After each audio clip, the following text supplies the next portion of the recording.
Hola, buenas tardes. Buenas tardes, doctora. Buenas tardes, doctora. Buenas tardes. Vamos a comenzar con la clase ya, la que ha quedado postergada por motivos de la universidad. Ya vamos a comenzar entonces. Vamos a hablar sobre las enfermedades inmunitarias. La respuesta inmunitaria que tenemos todos los seres humanos es una respuesta que se da frente a cualquier antígeno o anticuerpo o microorganismo extraño que trate de ingresar a nuestro organismo. Entonces el organismo trata de reconocerlo y después eliminarlo.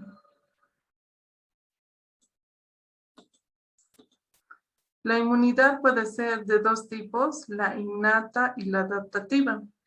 La inmunidad innata es con la que nacemos todos. Está constituido por las barreras epiteliales, todos los epitelios, ¿no? La epidermis, la mucosa esofágica, la mucosa gástrica, la mucosa oral, en donde haya mucosa, ahí se encuentra este tipo de inmunidad. En ella se encuentran las células fagocíticas, las células dendríticas, los linfocitos citolíticos naturales o linfocitos natural killer, las proteínas del sistema del complemento. Entonces, estas células son las primeras que van a reconocer a cualquier agente extraño que ingrese a nuestro organismo.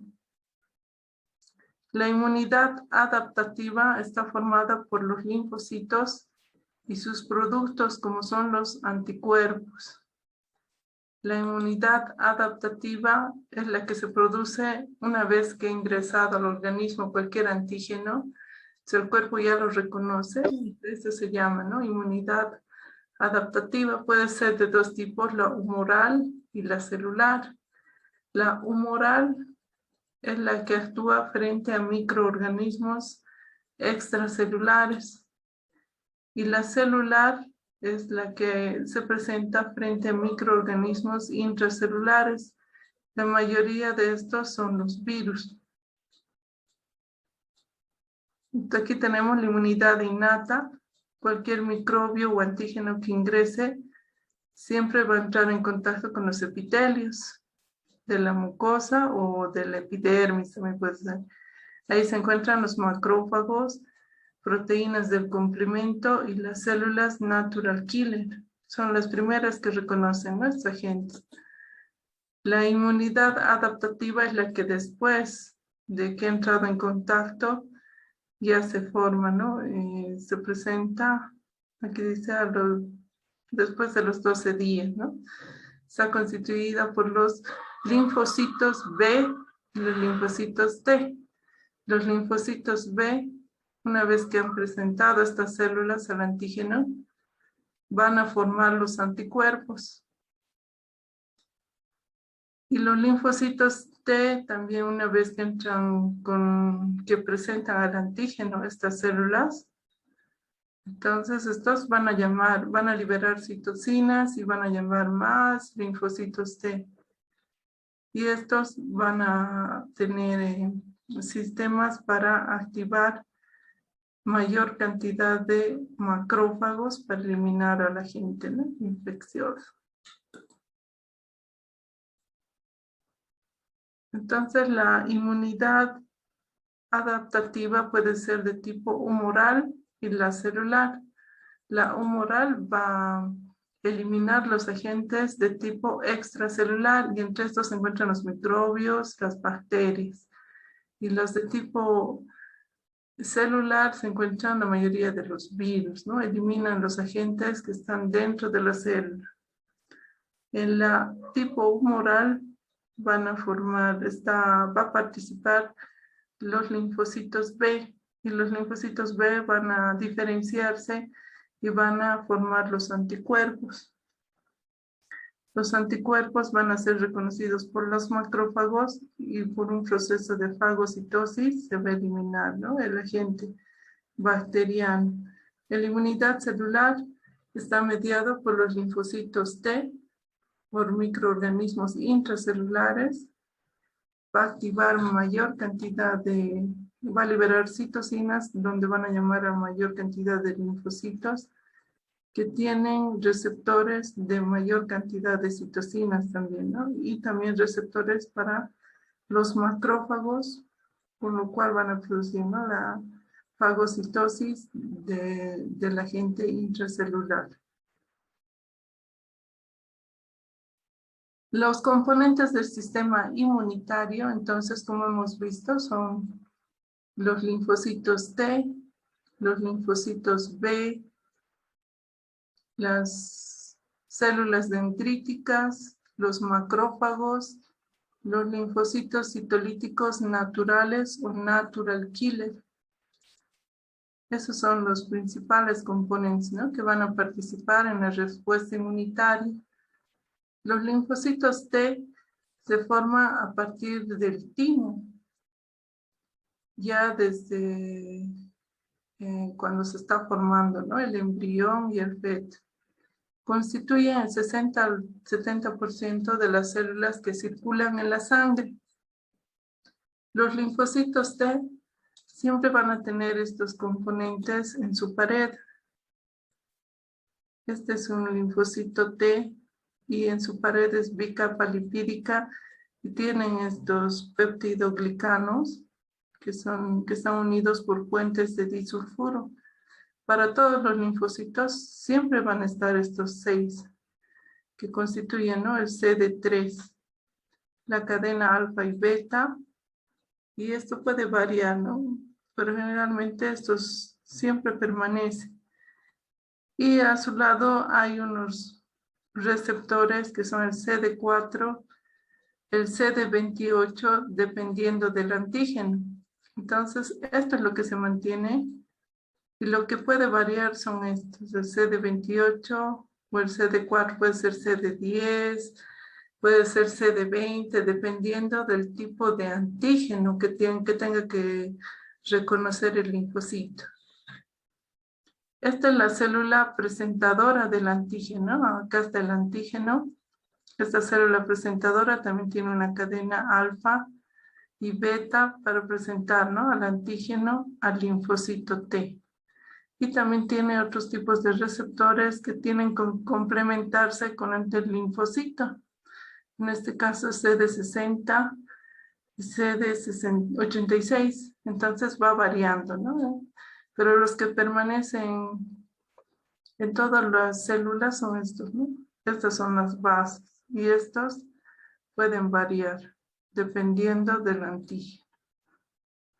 Los linfocitos B son precursores, se originan en la médula ósea, constituyen el 10 al 20% de los que circulan en la sangre, están constituidos igual por una cadena alfa y beta, pero sí está unido a un anticuerpo, ¿no?, a la inmunoglobulina M en este caso, y también tiene un tipo de receptor.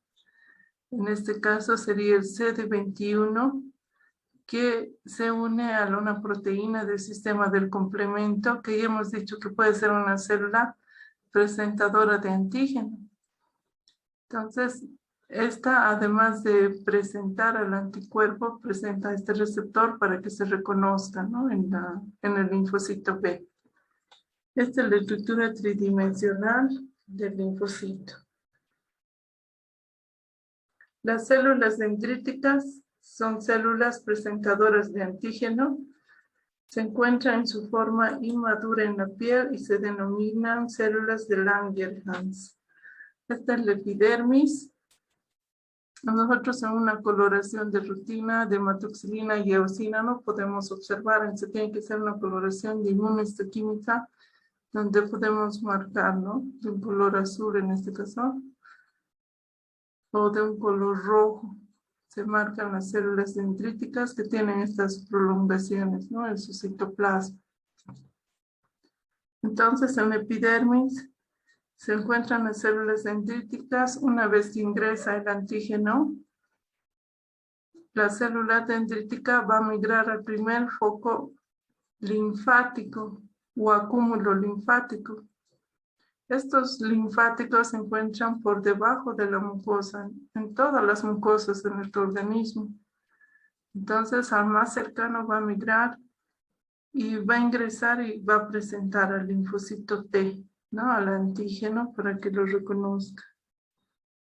Una vez que lo reconoce el linfocito T, si es un agente que nunca ha entrado en contacto con el organismo, lo va a presentar al macrófago para que lo elimine.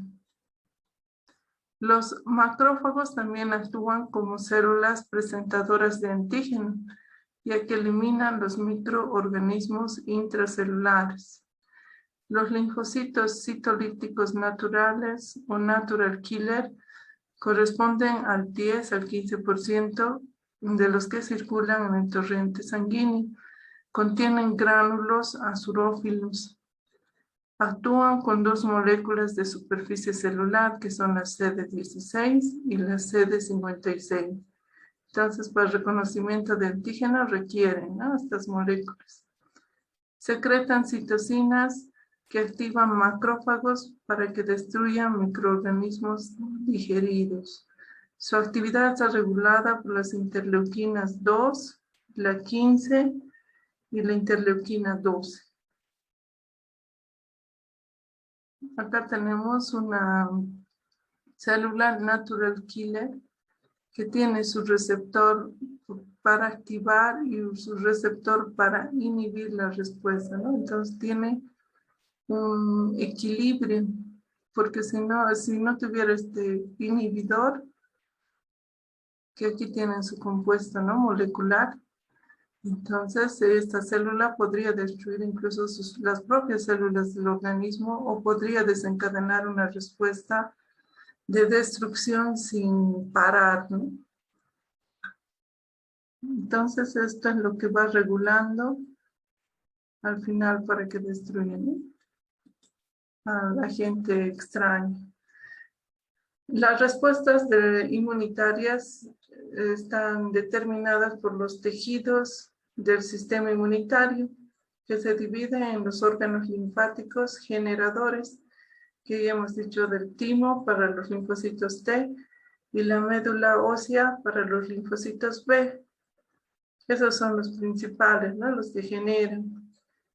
Los órganos linfáticos periféricos también se encuentran en los linfocitos T y B, en los ganglios linfáticos, en el vaso, en los tejidos linfoides mucosos y en los cutáneos, ¿no? Siempre hay tejidos linfoides.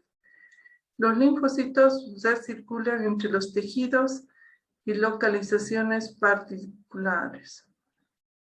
Acá tenemos un ganglio linfático con una coloración de Giemsa, donde vemos la corteza, que es lo que está más hacia afuera, y la médula es lo del centro, donde se encuentran los vasos sanguíneos.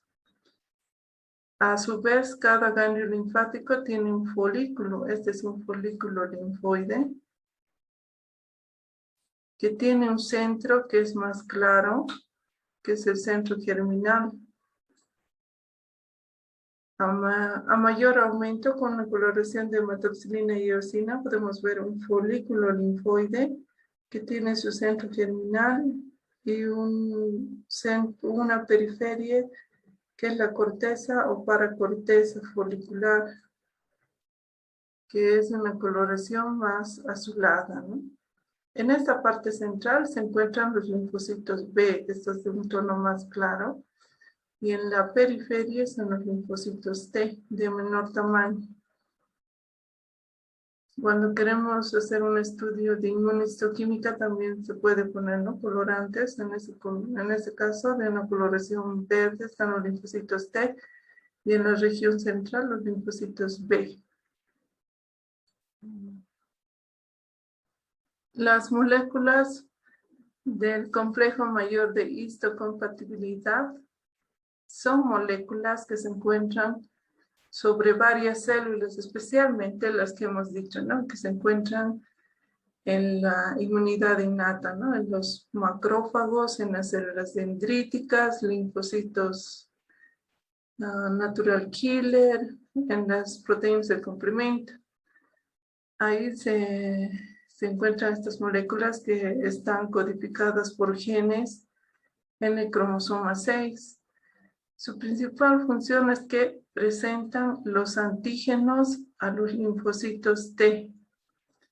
Se dividen en dos clases, que son el de clase 1, que va a presentar a los antígenos víricos, reconocidos por los linfocitos TSD8.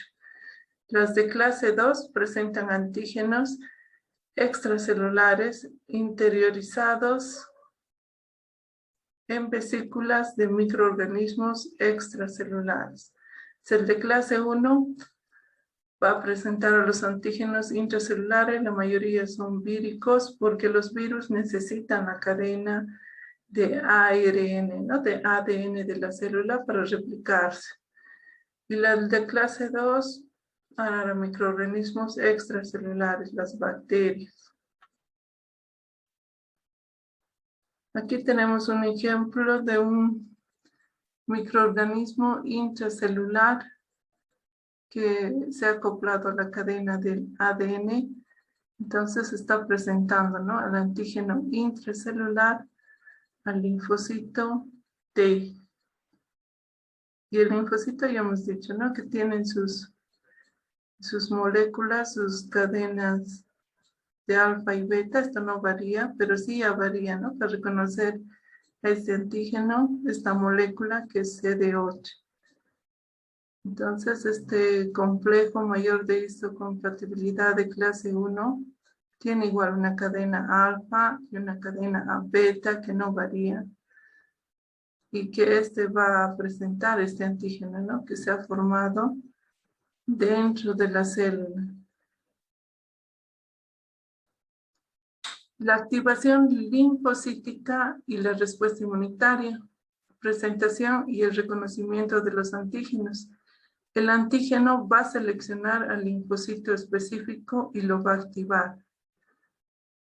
Un antígeno va a seleccionar un tipo específico de linfocito con el cual ya ha estado antes en contacto, ¿no?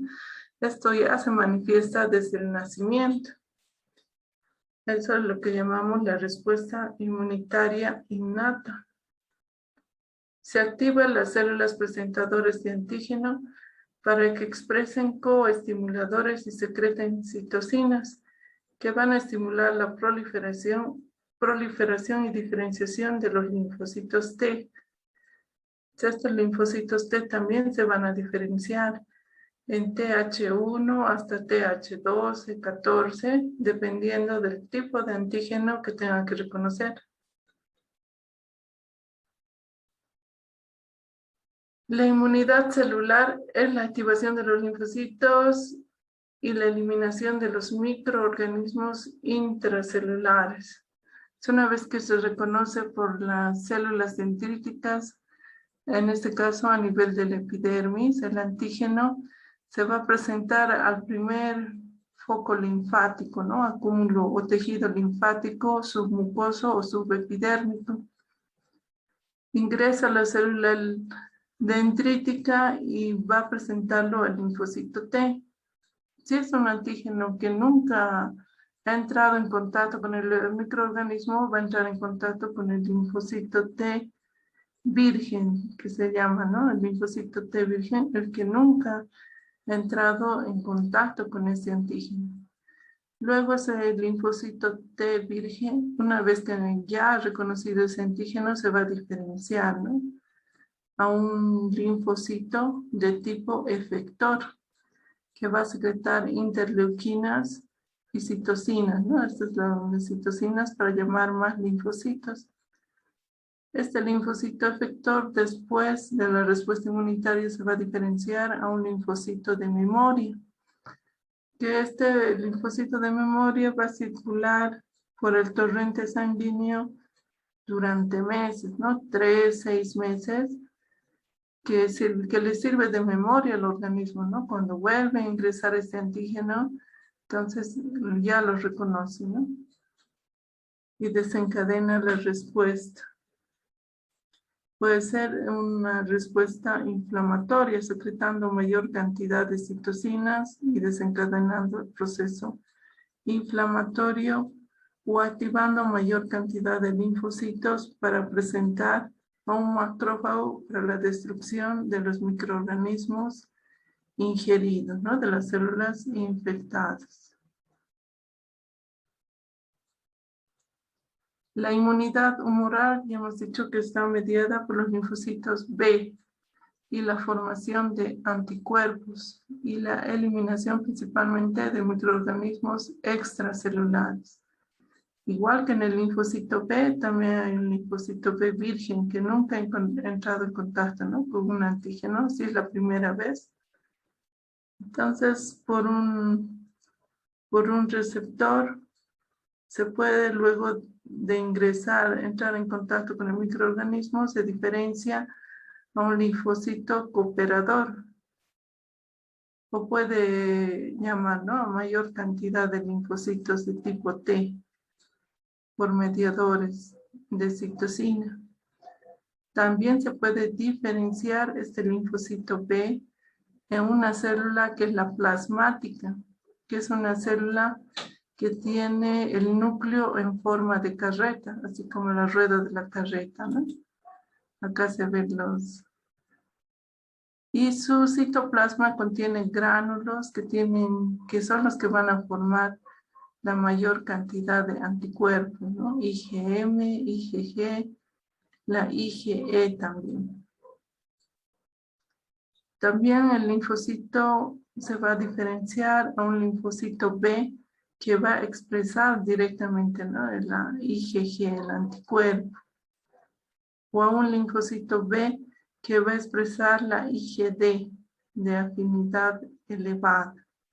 Entonces se van diferenciando para los diferentes anticuerpos. Esta secreción de anticuerpos tiene su función efectora para neutralizar los microorganismos y las toxinas, ¿no? Este anticuerpo puede activar directamente sobre la membrana del microorganismo mediante el MAC, ¿no?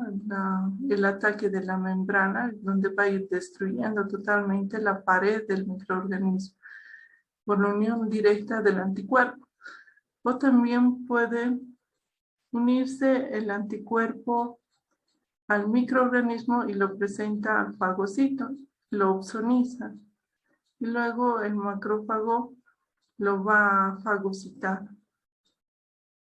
También puede cambiar de clase, ¿no? O volverse en un linfocito natural killer. Y ya sabemos que es el primero que ataca a cualquier agente extraño que ingrese, ¿no?, al organismo y lo va a destruir.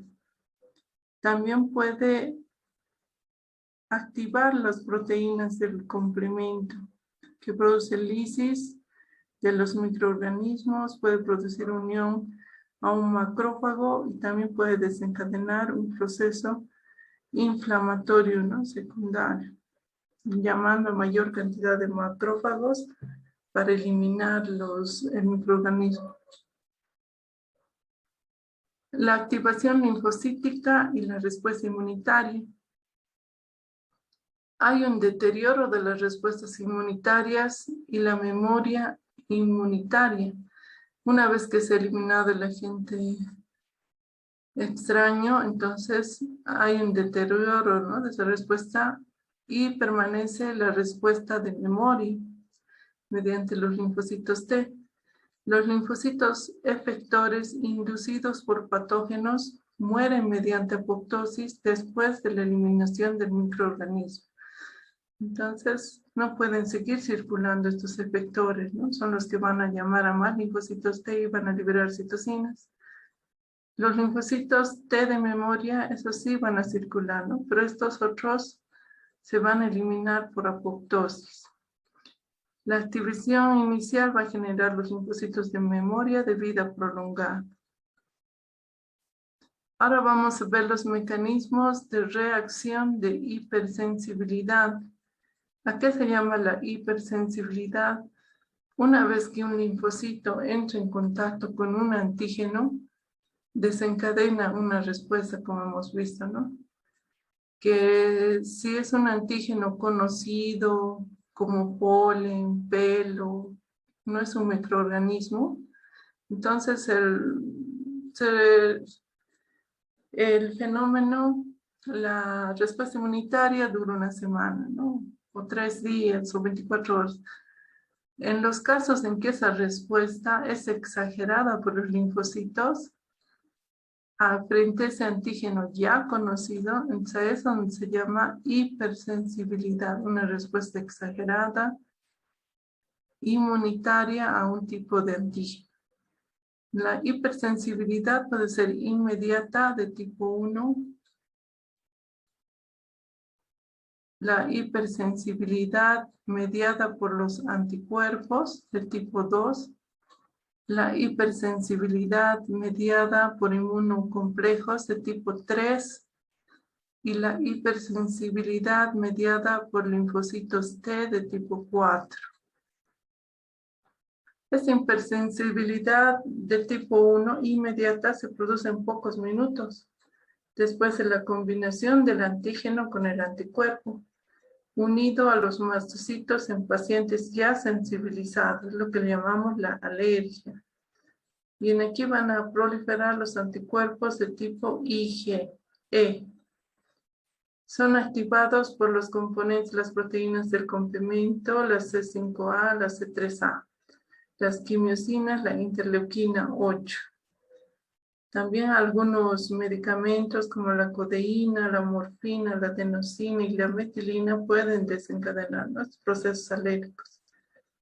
La presentación del antígeno al linfocito TCD4, que luego se va a diferenciar a un linfocito TH2, que va a sintetizar mayor cantidad de citocinas.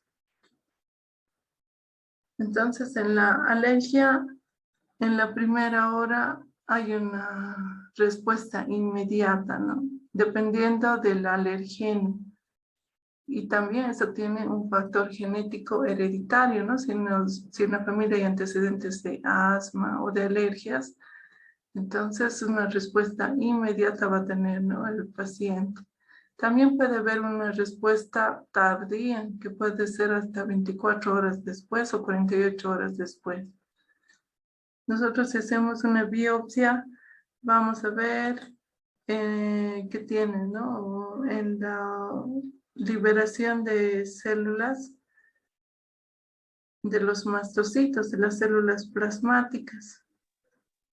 Hay una mayor cantidad y hay una congestión vascular, además de edema. Y hay una mayor cantidad de eosinófilos, ¿no? De la mucosa. Y en la submucosa vemos una cantidad mayor de eosinófilos. Cuando nosotros vemos esto en el microscopio, relacionamos con un proceso alérgico, ¿no?, o inmunológico.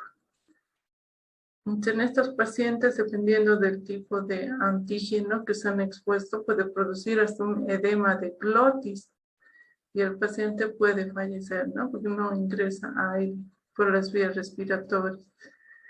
Entonces, mucho depende del tipo de alergeno que esté presente, ¿no? Ahora, en otras personas que no tienen ese antecedente genético hereditario, pueden desencadenar una menor cantidad de respuesta, que incluso puede durar hasta 24, 48 horas con un simple rash, ¿no?, en la piel, sin llegar a un edema de glotis.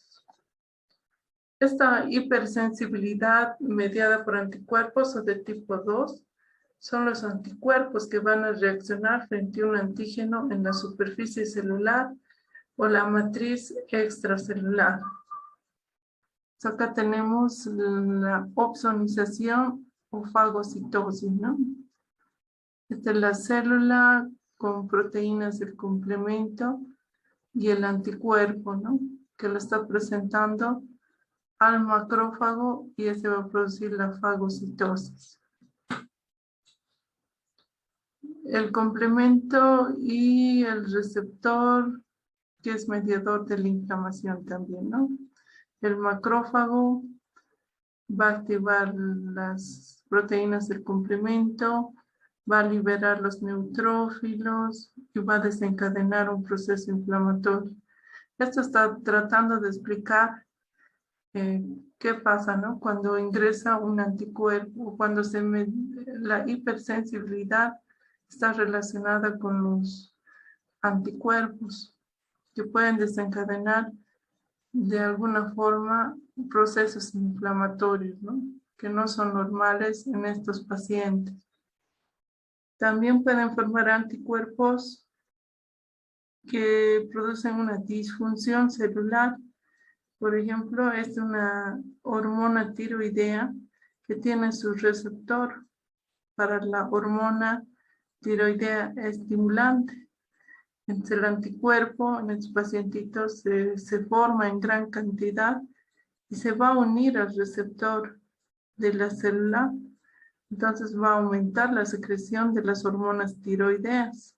Entonces, este paciente va a tener síntomas de hipertiroidismo, ¿no? Secundarios a una reacción de hipersensibilidad por anticuerpos. Aquí también vemos en la unión neuromuscular, donde los anticuerpos se van a unir al receptor muscular en lugar de la acetilcolina. Entonces, este pacientito no va a tener una buena transmisión. Va a tener miastenia, debilidad muscular, y todos esos síntomas, ¿no? La hipersensibilidad de tipo 3 mediada por inmunocomplejos. Los complejos antígeno-anticuerpo, llamado inmunocomplejos, producen lesión tisular generando procesos inflamatorios severos. En la morfología, generalmente esta hipersensibilidad se observa en los vasos sanguíneos, donde van a producir vasculitis necrotizantes agudas, ¿no? Esta es la pared del vaso, ni siquiera podemos ver la luz, ni la túnica íntima, ni la media. Está totalmente distorsionado por un proceso inflamatorio, ¿no? Que va destruyendo los vasos. La hipersensibilidad de tipo 4 mediada por los linfocitos T se inicia por linfocitos T activados por el antígeno sensibilizado, donde van a participar los de tipo CD4 y CD8. Los de CD4 presentan hipersensibilidad retardada contra antígenos administrados por vía exógena, que va a producir además una diferenciación de los linfocitos de tipo CD4. Los linfocitos T efectores diferenciados después de la exposición repetida a un antígeno reconocen al antígeno que presenta, ¿no? La célula presentadora del antígeno. Por ejemplo, la reacción tuberculínica en un paciente que ya ha sido vacunado con la BCG, ¿no? Para tuberculosis. Nosotros le ponemos un antígeno del bacilo de la tuberculosis, se va a activar, ¿no? Este linfocito y va a producir un nódulo que va a desaparecer en 24 horas. A eso se refiere, ¿no? Esta hipersensibilidad mediada por los linfocitos TCD4. También puede ser la dermatitis de contacto cuando se expone la piel a una planta como la hiedra venenosa, ¿no? Puede desencadenar un edema y una proliferación de linfocitos, que nosotros, si le hacemos una inmunistoquímica, nos va a dar que son linfocitos de tipo T. CD4 en este caso sería, ¿no? Si le hacemos más específico. Esta es la epidermis y en la dermis vemos estos agregados linfoides. Entonces, esta hipersensibilidad está mediada principalmente por los linfocitos T, CD4 y el CD8. Ahora vamos a revisar un poco de las enfermedades autoinmunitarias. El mecanismo de la autoinmunidad es la combinación de la herencia de genes que contribuyen a la desaparición de la autotolerancia. Los desencadenantes pueden ser ambientales, que favorecen la activación de los linfocitos autorreactivos. Entonces, ¿qué es la autotolerancia? Es cuando el linfocito reconoce a sus propias células como propias del organismo y no como un antígeno extraño, ¿no? No desencadena ningún proceso inflamatorio. Eso es la autotolerancia. Pero según en estas enfermedades, por estos mecanismos ambientales, esos linfocitos que no atacan a sus propias células se vuelven autorreactivos y se activan. Entonces estos linfocitos van a atacar a todas las células del propio organismo, las reconocen como extrañas, ¿no? Como si fueran antígenos o microorganismos extraños y tratan de eliminarlos. Entonces, a eso se refieren las enfermedades autoinmunitarias. Las enfermedades autoinmunitarias, sus características son que son de forma progresiva, presentan recaídas y remisiones esporádicas. Y la lesión se produce, ¿no? Hay una propagación del epítomo. La respuesta está mediada por linfocitos TH1, que producen una inflamación destructiva mediada por macrófagos y células de complementos, los linfocitos TH17 por los neutrófilos y monocitos. Todas las enfermedades autoinmunitarias tienen una superposición clínica, anatomopatológica, incluso de diagnóstico serológico. Dentro de estas se encuentran el lupus eritematoso sistémico. LES es una enfermedad de inicio agudo, insidioso, de una evolución crónica que se caracteriza por cuadros febriles que pueden durar, ¿no? 3 días y luego desaparece. Y luego vuelve a aparecer, ¿no? Se caracteriza por la producción de autoanticuerpos, anticuerpos antinucleares que se llaman ANA, que se puede detectar por inmunofluorescencia, que es positiva pero no específica. También se puede detectar con anticuerpos contra el ADN bicatenario y el antígeno de Smith, que estos sí son específicos para el diagnóstico de lupus. Entonces, en todas estas enfermedades, el ANA puede ser positivo, ¿no? En el lupus, en la artritis reumatoide, en el síndrome de Sjögren, pero uno que sea específico para el lupus es el anticuerpo contra el antígeno de Smith o el ADN bicatenario. También es positivo para los anticuerpos antifosfolipídicos. Hay un fallo de los mecanismos de autotolerancia. En los familiares en primer grado, el 20% van a presentar autoanticuerpos. Hay una mayor tasa de concordancia en gemelos monocigotos. Asociaciones con los antígenos HLA.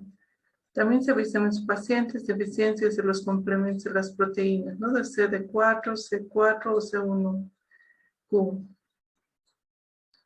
Los que desencadenan el lupus están muy asociados a factores ambientales como la exposición a la luz ultravioleta y las hormonas sexuales. En el mecanismo de la lesión hay mediadores de la lesión tisular. Lesiones son viscerales, están producidas por los inmunocomplejos, ¿no? Que son la unión del antígeno anticuerpo que se van a ir a depositar especialmente a los riñones, ¿no? Y también en la epidermis. Los complejos anti-ADN se encuentran en los glomérulos y vasos sanguíneos. En un paciente con lupus, entonces siempre se hace un estudio de riñón para ver qué grado de compromiso tiene, ¿no? Al ser diagnosticada esta enfermedad. El 50% de los pacientes con lupus presentan problemas renales, como la nefritis, el depósito de inmunocomplejos en los glomérulos, en las membranas basales capilares, peritubulares y también en los vasos sanguíneos del riñón. Se reconocen 5 patrones: mesangial mínima, proliferativa mesangial, proliferativa focal, proliferativa difusa, membranosa. Es un paciente con lupus, se tiene que hacer una biopsia renal para ver en cuál de estos patrones o cuánto daño renal presentan. Esta es una nefritis lúpica focal, tipo proliferativo focal. Acá vemos los túbulos contorneados y este es el glomérulo, ¿no? Este del centro con las flechitas. Y vemos que hay un poco del espacio de Bowman, no se ve bien, pero lo que vemos son estas zonas acidófilas, que son zonas de necrosis, y hay una proliferación de las células, pero es de forma focal. En la nefritis lúpica focal tipo proliferativo difuso, hay una proliferación de las células de las membranas basales, de los capilares y del mesangio. Entonces acá no reconocemos las asas capilares, ¿no? Hay mucha proliferación de células y el espacio de Bowman está muy reducido. Se puede hacer estudios de inmunofluorescencia donde nosotros vamos a ver depósitos del complejo antígeno-anticuerpo, ¿no? En las membranas basales de los capilares. También se puede hacer una coloración del PAS, donde vamos a ver con una coloración de un rojo fucsia, un engrosamiento a nivel de las membranas basales. En asa de alambre se llama este engrosamiento, ¿no? Que es el depósito del complejo antígeno-anticuerpo a nivel de la membrana basal. También el lupus eritematoso sistémico se puede observar en la piel. El eritema va a afectar el área facial en forma de mariposa, ¿no? En la nariz, en el tabique, y se extiende a los pómulos. La exposición a la luz solar va a acentuar ese eritema. Si nosotros hacemos una biopsia de la piel en un paciente con lupus, vamos a ver que el epidermis va a presentar a nivel de la membrana basal, este es el epidermis y este es la dermis.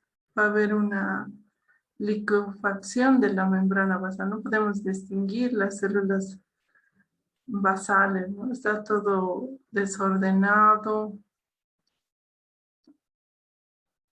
A eso, cuando nosotros observamos en esto, en un paciente sospechoso de lupus, entonces ya podemos hacer el diagnóstico de sospechoso, ¿no? De un lupus, que se puede corroborar con un estudio de inmunofluorescencia, donde nos va a marcar una línea fosforescente a nivel de la membrana basal.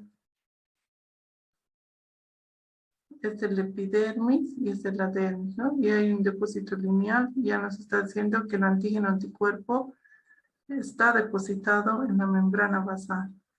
Con esto ya se hace el diagnóstico de lupus eritematoso sistémico. También puede afectar el sistema nervioso central el lupus y puede producir obstrucción de los vasos sanguíneos por proliferación de la íntima. A nivel del corazón produce pericarditis y también a nivel de las cavidades serosas, ¿no? El sistema cardiovascular afecta el pericardio, el miocardio, las válvulas, la mitral y la aórtica. A nivel del vaso también afecta, ¿no? Los pulmones, médula ósea y ganglios linfáticos. En la clínica hay un exantema en mariposa a nivel de la cara, ¿no? De un color rojo. La fiebre que va y viene se acompaña de dolor de articulaciones. El anticuerpo antinuclear si hacemos un estudio serológico, se presenta en el 100% de los pacientes, es positivo, pero este no es diagnóstico, el diagnóstico, ¿no?, del lupus, sino también se puede presentar en otras enfermedades como la artritis o el síndrome de Sjögren. Entonces hay que hacer el antígeno de Smith y el ADN bicatenario, que son más específicos del lupus. Como hemos visto que en esta enfermedad se afecta el riñón, entonces el paciente va a presentar hematuria, cilindros hemáticos, proteinuria, anemia, trombocitopenia e infecciones a repetición. El lupus también puede ser de tipo localizado. En ese caso se llama lupus eritematoso discoide crónico. Son placas cutáneas con edema y eritema, descamación, atrofia cutánea que se presenta en la cara y cuero cabelludo. Si nosotros hacemos un estudio microscópico, vamos a ver además tapones foliculares. Este lupus es localizado. En el sistémico y es el que afecta al riñón, a los demás órganos. Este se manifiesta solamente como placas. En estos pacientitos hay que hacer un diagnóstico, ¿no?, para ver si no es localizado el lupus o si es ya sistémico. El lupus eritematoso cutáneo subagudo se presenta como un exantema generalizado, superficial y sin cicatrización que se resuelve, ¿no?, en poco tiempo. También hay un lupus inducido por fármacos, luego del tratamiento con hidralazina, procainamida, isoniazida y penicilina. Estos medicamentos pueden desencadenar lupus, ¿no? Ahora vamos a ver otro tipo de enfermedad autoinmunitaria que se llama el síndrome de Sjögren. Es una enfermedad crónica que se caracteriza por sequedad ocular. Estos pacientitos no tienen lágrimas y también tienen sequedad de boca. Es una destrucción autoinmunitaria de las glándulas lagrimales y las salivales. Interfieren los linfocitos TCD4, los linfocitos B y las células plasmáticas. 75% presentan factor reumatoideo positivo y también el ANA son positivos. Entonces presentan un abombamiento a nivel de la glándula submaxular o puede ser la parótida. Y nosotros si hacemos una biopsia vamos a ver que hay un infiltrado de linfocitos con una hiperplasia, incluso cambios metaplásicos, escamosos, y no reconocemos acá ninguna estructura de glándula salival, está totalmente infiltrado por linfocitos. Estos linfocitos destruyen las glándulas lacrimales y salivales y eso es lo que produce, ¿no?, desecación del epitelio corneal, pues, ¿no?, ausencia de lágrimas, que puede llevar incluso una ulceración y costras. Es más frecuente en mujeres entre los 50 y 60 años. En estos pacientitos hay que controlar, ¿no?, que estos infiltrados linfocíticos no se conviertan en linfomas. Se ha visto que es frecuente que desarrollen linfomas luego estos pacientes. La esclerosis sistémica o esclerodermia es un tipo de inflamación crónica, lesión general de los vasos pequeños con fibrosis intersticial y perivascular de la piel. Puede ser de tipo difuso, cutánea general, que es una progresión rápida, o puede ser limitado solamente a los dedos de la mano, antebrazos y cara. En la etiología está mediado por respuestas autoinmunitarias anormales por el linfocito TCD4, que responden a un antígeno que hasta ahora no se ha reconocido, que se acumulan en la piel. Entonces este linfocito va liberando citocinas, activan células inflamatorias en abundante cantidad y desencadenan la fibrosis, ¿no? Entonces, esta esclerosis se caracteriza por una fibrosis extensa de los órganos, especialmente debajo de la piel. También puede producir lesión vascular, lesión microvascular, proliferación de la íntima, dilatación y destrucción capilar, liberan factores plaquetarios y endoteliales. La fibrosis, ya hemos dicho, es desencadenada por las citocinas y por procesos de cicatrización.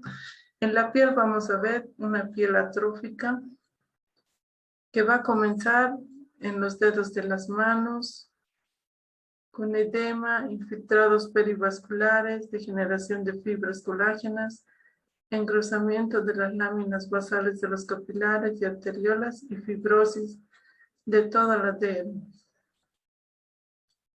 Hay un extenso depósito de colágeno denso en la dermis. Entonces, sus pacientes tienen la piel muy dura, ¿no?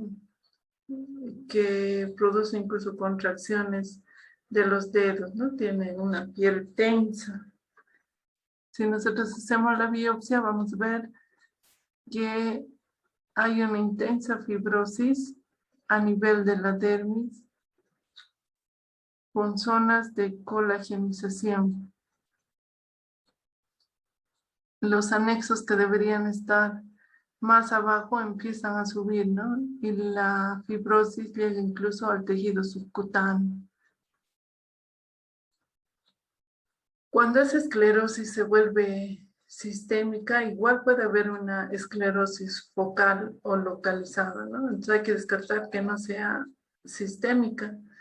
Cuando afecta en forma sistémica, el tubo digestivo en el 90% está afectado con una atrofia progresiva. Todo el debajo de la mucosa esofágica se sustituye por un tejido fibroso colagenoso. Entonces eso va a producir disfagias, ¿no? Primero líquidos, luego sólidos. También produce a nivel osteomuscular inflamación de la membrana sinovial, hipertrofia, hiperplasia seguida de fibrosis. En los riñones, engrosamiento de la íntima de los vasos renales. Entonces, esto va a producir más resistencia al flujo sanguíneo y estos pacientes tienen una hipertensión de tipo renal. Igual en los pulmones, hipertensión pulmonar, fibrosis intersticial. A nivel del corazón, pericarditis con derrame que puede llevar también a la fibrosis. En la clínica se presenta a los 50-60 años. Hay un engrosamiento cutáneo.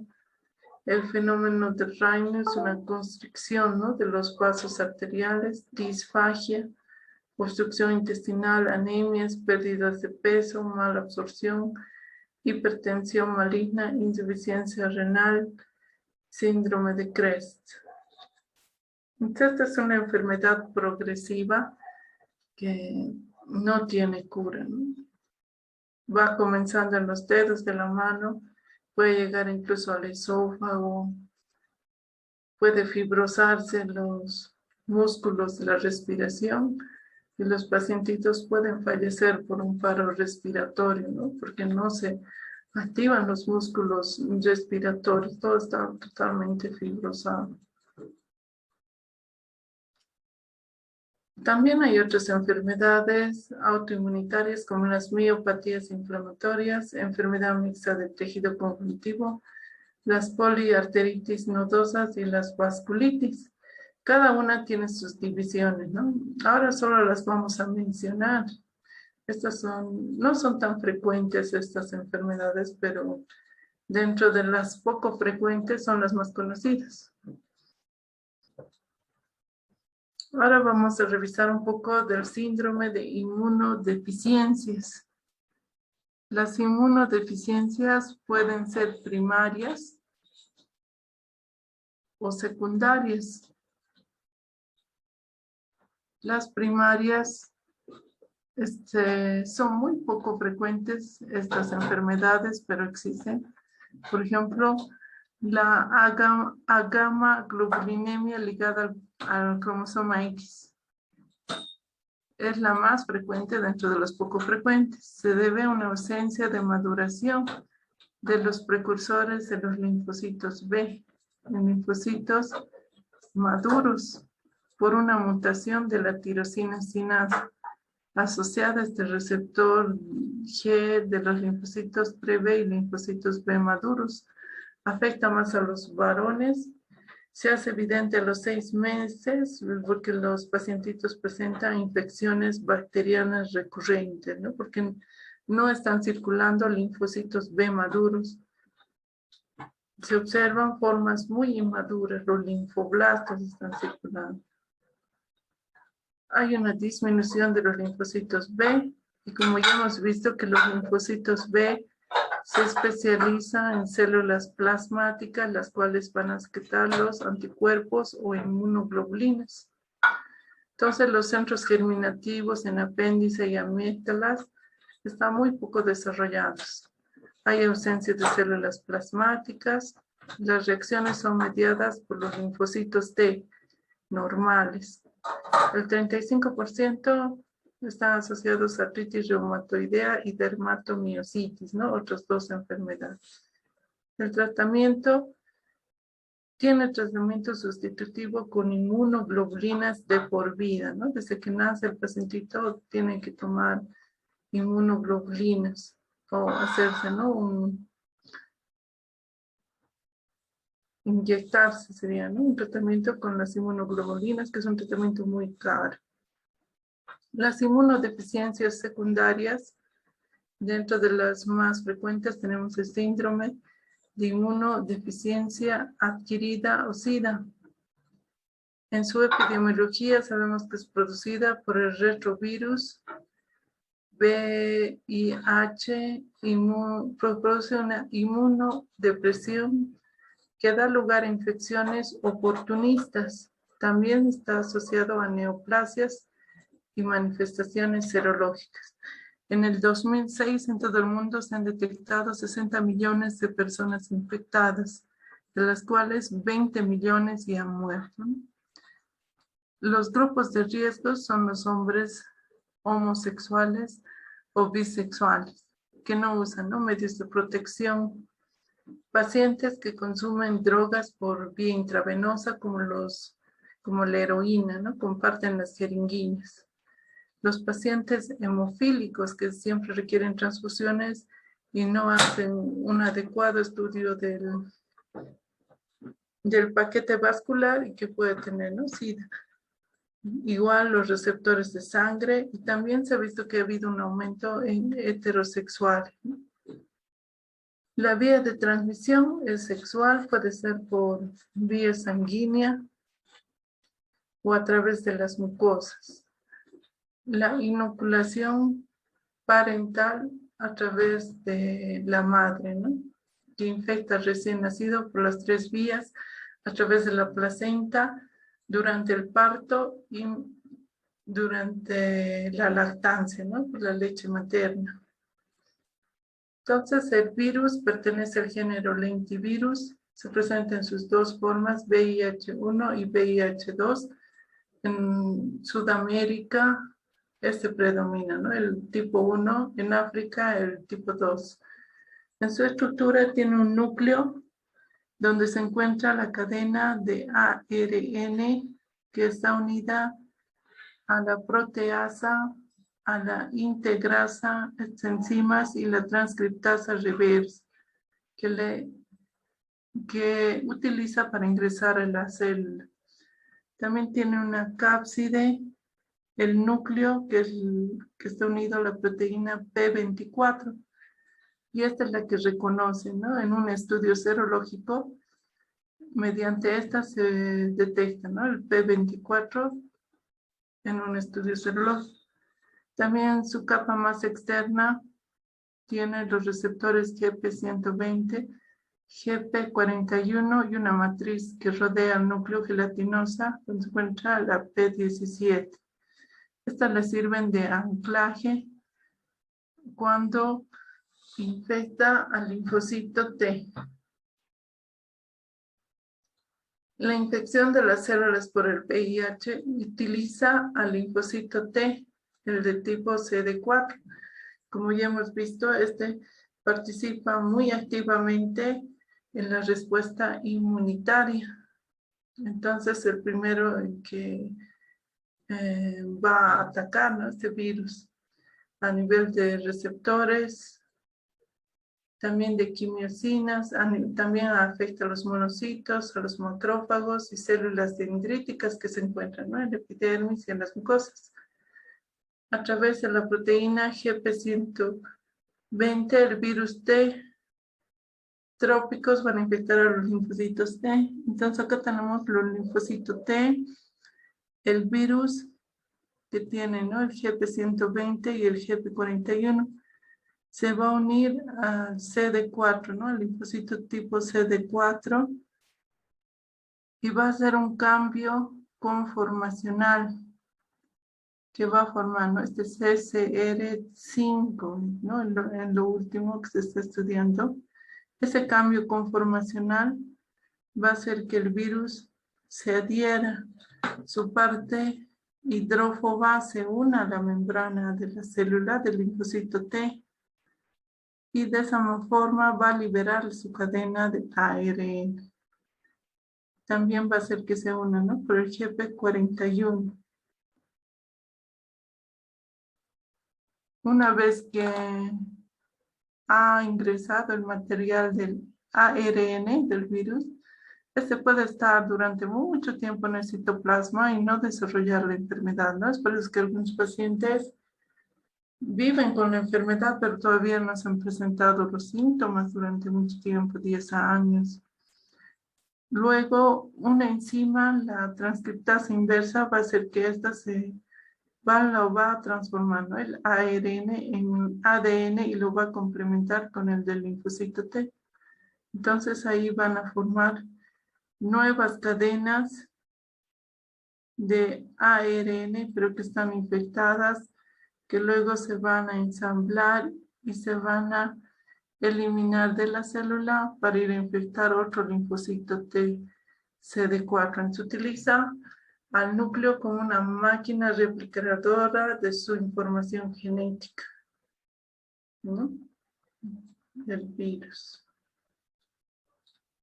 La síntesis del ADN complementario puede producir una infección latente donde van a replicar los linfocitos T activados, incluso de memoria, ¿no? Cada día se producen 100 millones de partículas víricas. El virus puede colonizar los órganos linfáticos. Se puede producir una apoptosis de las células infectadas, pero no del linfocito T CD4. Hay pérdida de los precursores inmaduros, o sea, los linfoblastos no se forman y esos son los que originan, ¿no?, el linfocito T maduro. Hay una fusión de las células infectadas con las no infectadas y forman células gigantes, multinucleadas. La mayoría de los macrófagos, células dendríticas, mucosas y foliculares van a estar infectadas. También los macrófagos y la microglía del sistema nervioso central son afectados por el transporte de los monocitos. La enfermedad comienza con una infección aguda por la respuesta inmunitaria adaptativa, pero va a progresar a una infección crónica. Se divide en un síndrome retrovírico agudo por la infección del linfocito T CD4 de memoria en los linfáticos mucosos, y muerte de muchos, va a producir la muerte de muchos linfocitos, ¿no? Ya hemos visto que hay tejido linfoide debajo de todas las mucosas y ahí se encuentran algunos linfocitos, ¿no?, los linfocitos T. En la fase crónica media, el virus va a afectar, ¿no?, los vasos linfáticos, el vaso, con focos de replicación continua y destrucción celular. En el SIDA clínico y hay una desorganización de las defensas, aumenta la viremia plasmática, la clínica y es grave y mortal.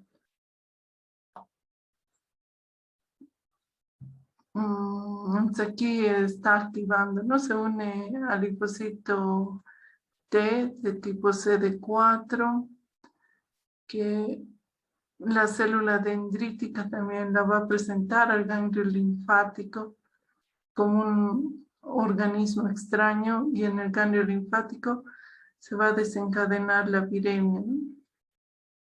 Que va a producir una infección latente con destrucción y depresión principalmente de los linfocitos T, CD4, que ya hemos visto que son los principales linfocitos que participan en la respuesta inmunitaria. Entonces, en la clínica se van a dar infecciones oportunistas por microorganismos poco conocidos o infrecuentes, ¿no? Como Girovesi, micobacterias atípicas, Clostridium neoformans, virus de herpes simple, que cualquier persona cuando entre en contacto con estos lo elimina, ¿no? O ya lo reconoce el cuerpo. En cambio, en estos pacientitos no puede reconocer, no puede luchar contra esto, se desarrolla la enfermedad. Dentro de los tumores asociados al SIDA tenemos el sarcoma de Kaposi y los linfomas. El sarcoma de Kaposi es una proliferación de células endoteliales y musculares lisas. Es un tumor de tipo vascular. Los linfomas pueden ser de tipo sistémico en el sistema nervioso central o en las cavidades. También se ha visto en los pacientitos con VIH un mayor grado de cáncer de cuello uterino y anal, meningoencefalitis, meningitis aséptica y encefalopatías. Este es el sarcoma de Kaposi, que aparecen, ¿no? Como esas manchas aframbuesadas de color rojizo a nivel de la frente, ¿no? De la sien. Entonces, nosotros le hacemos una biopsia y vamos a ver, ¿no? Que hay una proliferación de células endoteliales, algunas de tipo spindle se llaman, ¿no? Como es alargaditas. Entonces, este es el sarcoma de Kaposi. El tratamiento, se han utilizado 25 fármacos antirretrovirales que actúan principalmente sobre la transcriptasa inversa, la proteasa y la integrasa del virus, ¿no? Estas son las enzimas que hacen que el virus ingrese y se acople al ADN del linfocito T y produzca su replicación. Entonces, estos fármacos evitan, ¿no? Que haya esa transcripción. En la morfología vamos a ver una hiperplasia folicular a nivel de los linfocitos B, luego hay una depresión celular con hialinización, ¿no? Al principio de la enfermedad hay un aumento de los folículos, ¿no? Los linfocitos B tratan de compensar la deficiencia de los T, pero luego con el tiempo, cuando ya se vuelve crónico, hay una depresión de los linfocitos B, se hialiniza, incluso los ganglios linfáticos pueden estar calcificados. Igualmente el vaso. El tratamiento ADN vírico sigue en los tejidos linfáticos, ¿no? El virus. Hay un alarmante grado de polimorfismos en aislados víricos en diferentes pacientes, por lo que la vacuna es ineficiente, ¿no? Ya hemos visto los polimorfismos en las bases, ¿no? Cuando varían. Entonces, estos virus van mutando constantemente y entonces es difícil hacer una vacuna. Pero sí han mejorado, ¿no? El tratamiento. Ahora los pacientitos ya viven más de 10 años con estos tratamientos, con estos fármacos antirretrovirales. Por último, vamos a ver la amiloidosis, que es una enfermedad que se caracteriza por la presencia del amiloide, que es una proteína mal formada, ¿no? Que se deposita en el espacio extracelular de los tejidos y de los órganos, con una coloración de hematoxilina, y eosina es una coloración eosinófila y amorfa. La coloración de rojo Congo nos da esta coloración rojiza a nivel de los vasos y también en los espacios extracelulares, ¿no? Un rojo fuerte. Si queremos hacer un diagnóstico más preciso, se puede hacer con un microscopio de birefringencia que nos va a dar esta coloración manzana verde, ¿no? Alrededor de los vasos. La patogenia es un plegamiento anormal de unas proteínas y se depositan, ¿no?, como fibrillas extracelulares. Existe la amiloidosis primaria, la amiloidosis sistémica que aparece en todos los órganos, la asociada a hemodiálisis en pacientes por insuficiencia renal, la heredofamiliar, la localizada que solo aparece en un órgano, la endocrino que está asociada a secreción de hormonas, y la de tipo senil, ¿no? Pacientes mayores de 80 años, se ha visto que hay una acumulación de esta proteína normal, amiloide, y se ha visto que está asociada a la enfermedad de Alzheimer. Se ha visto estos depósitos a nivel del cerebro, ¿no? El pronóstico es malo, no hay tratamiento, se utilizan esteroides, incluso tratamientos de quimioterapia,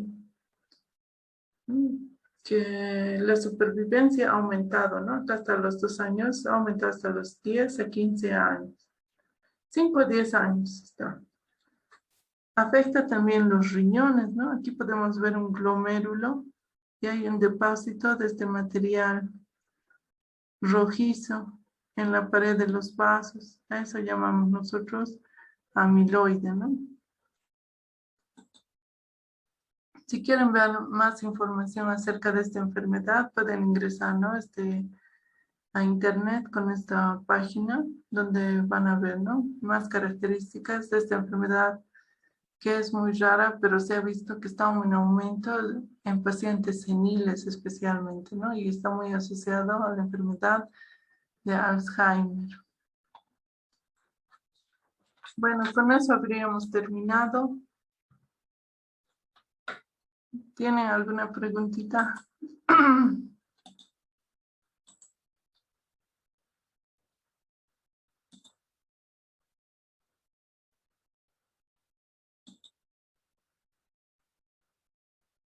Es una clase muy larga. En el libro tienen que estudiar cómo se ha presentado aquí en el tema, ¿no? En el libro descubre mucho la parte molecular. No es necesario, ¿no?, eso que aprendan o que lean de memoria, ¿no? Solo algunas cosas que las más importantes, ¿no?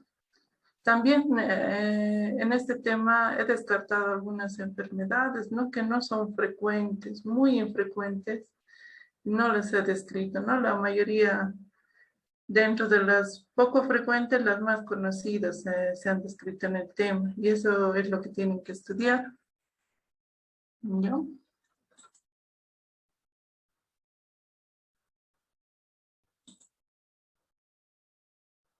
Yaciel, Doctora, buenas tardes. Yaciel, no sé si me puedes mandar una fotito de la asistencia a mi celu. Ya, doctora, está bien, no se preocupe. Nos hemos pasado de la hora, ¿no? 19 y a veces. No sé si me puedes mandar unas fotitos de la asistencia, ¿ya? Por favor. Y la clase teórica mañana, la que hoy día debíamos dar, la vamos a pasar mañana. Ya, entonces esta semana no vamos a hacer la práctica. La próxima semana recién vamos a ver un poco de la práctica. ¿Ya? Bueno, entonces Ya, ok. nos vemos. Me mandas, por favor. Ujú. Sí, doctora, una cosita. Varea Cortés, si no me equivoco, me dijo que estaba de viaje y que se le había desconectado el internet. Entonces, no sé si se le podría tomar en cuenta, doctora. Ya, le vamos a anotar. Eso le voy a anotar ahorita. No hay Mm, nadie más, ¿no? No, nadie más. Ya. A ver. Bien, entonces nos vemos mañana a las 5, por favor, ¿me lo puedes programar? Está bien, doctora. clase. Ya, doctora. Ya. Nos vemos entonces hasta mañana. Doctora, Hasta luego, una doctora. Hasta mañana, pregunta. doctora. Hasta mañana, doctora. Hasta luego, doctora. Hasta luego, doctora. Hasta mañana.